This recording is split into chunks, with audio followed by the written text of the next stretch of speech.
Welcome, everybody, to an amazing show today. This is Christine Parakis, your host, and I have the treat of bringing you two incredible guests today. We have Dr. Savitha Balaraman, who is a medical oncologist practicing in Royal Oak, Michigan. She's the chair of the Research and Outreach Committee of the American Association of Physicians of Indian Origin. She teaches students, residents, and fellows at the Beaumont Health Institute, and she's an avid researcher bridging the gap in healthcare, especially for the underserved.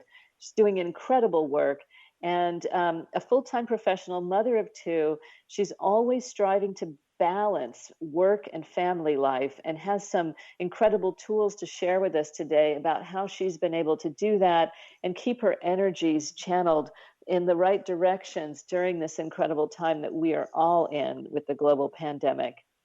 And then we have Victoria Flores Carlson, who is a nurse anesthetist from Tampa, Florida, and she's worked in anesthesia for 20 years. She has a particular interest in the impact of meditation on health, and has been meditating for 12 years and trains and facilitates meditation classes through the international nonprofit public service organization, Isha Foundation. She's been doing that since 2010, and she's had an incredible personal experience with COVID that we are going to hear about as well. Welcome to you both, ladies. Thank you so much for joining us. Thank you for having us. Thank you for having us. So let's start with Savitha. So let's talk about what you've been doing. You have an incredible and important work that you do and job. And, you know, at this crazy time when things are so uncertain and out of control in a number of ways, how are you managing all of the stresses of your work and life?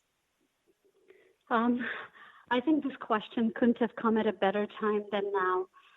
I think COVID as a pandemic has affected us all at various different levels. Personally, it has, affected us emotionally, the family as a unit, and society at large.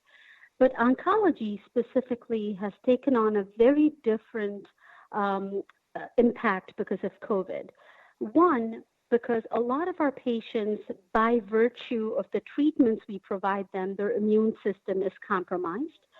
They are weaker, even if they are not on treatments inherently because of their cancer. There is an underlying fear of not just the cancer, but am I now going to succumb to the virus? What has happened in our lives, in very, very mild words, I would say is incredible. Incredible may seem like a positive spin that I'm throwing on a pandemic. It is not. The pandemic has affected us very adversely. But during this, what has come about in our lives is a tremendous transformation and an understanding that we are mortal and we are susceptible to all the influences around us. And during this realization has come about this ability to focus on what's most important and prioritize what's most important. I can give you an example. We have not closed our office for a single day during the pandemic. It has led to some degree of physical and emotional exhaustion and a sense of at times being overwhelmed. But the meditation practices that I have been doing and the yoga practices since 2008 have brought a sense of calm and composure during this very challenging time. To accept that I am at times overwhelmed, or to see what best you can do even during these challenging times with razor sharp clarity. Just the process and the journey of being able to provide the best care during these difficult times has been a true growth for me, to say the least. And you're using the inner engineering tools as part of your practice. Is that right? I am using the inner engineering tools as part of my daily practice, absolutely. There are certain specific takeaway points that the inner engineering program has given me and I'm able to use it at any point in time where I am either overwhelmed or I feel like, oh my God, I don't have control. And within seconds or milliseconds, it just changes my approach to the situation. I no longer look at it as a problem.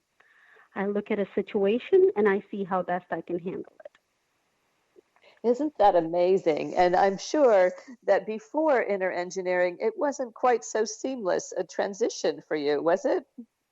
Oh my God. My life was a roller coaster.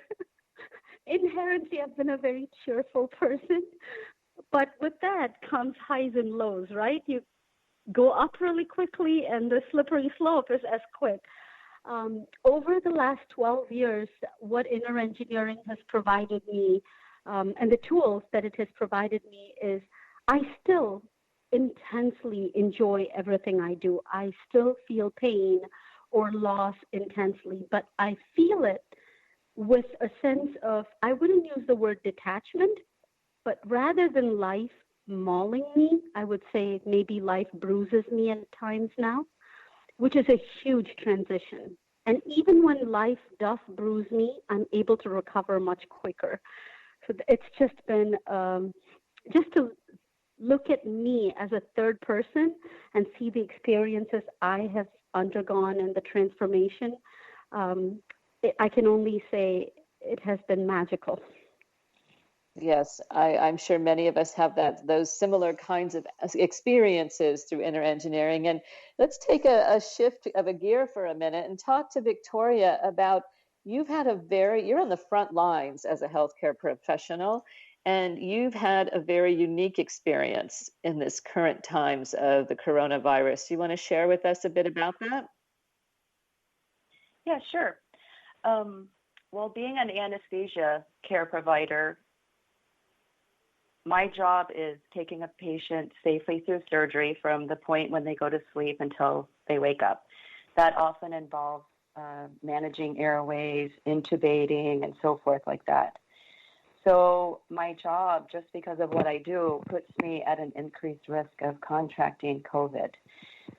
So every day, even though there are many patients who are tested for COVID before their surgeries, literature is showing there's still up to 38% false negative results. So each case that I do, that is always in the back of my mind. I take the necessary precautions with proper PPE to take care of myself and everything. So I thought that if I was going to get sick, it was going to be through work. But that isn't what happened. I was having to travel to Texas to take care of my elderly father to try to help him through surgery, and ended up contracting COVID through a very close family member who picked me up at the airport and was asymptomatic. And unbeknownst to both of us, she was at the peak of her, being contagious. So days later, one by one, we each started, she first, and then the minute we picked up on the fact that something was wrong, we immediately isolated from each other. And but by that point, my 86-year-old father was also COVID positive. So his surgery was canceled, and we were all quite devastated.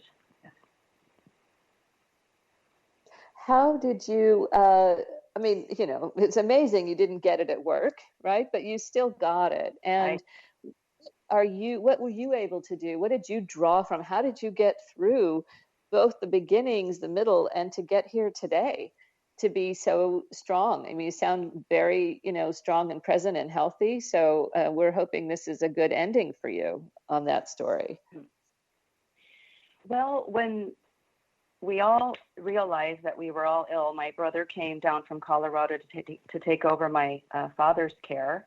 His surgery was canceled. I was isolated in an efficiency apartment by myself, and my family member was at her home as well. So I threw myself. I was isolated and alone, did not know how this was going to unfold. You hear you're COVID positive, and you hear, I know people who have been asymptomatic, people who have had mild to moderate symptoms, people who have been on a ventilator with a tracheostomy, and people who have died. People who have died, people who have been on ventilators that you would think should not have gone down that path, healthy 40-year-olds. So when you hear that you have COVID, you don't know how it's going to unfold. You just have no idea. So I threw myself into my sadhana, or my practices, my Isha yoga practices, and initially I was able to do everything, including the more physical aspects with the asanas or the postures. But as I became more weak and my body wouldn't bend, and I became more ill with fever and migraines and neurological issues and muscle weakness, and I was only able to do the more subtle aspects of meditation involving the breath, the mind, and awareness. And at my lowest low, I was down to only being able to chant or just completely meditate in silence. So these practices, they definitely, I call them my lifeline.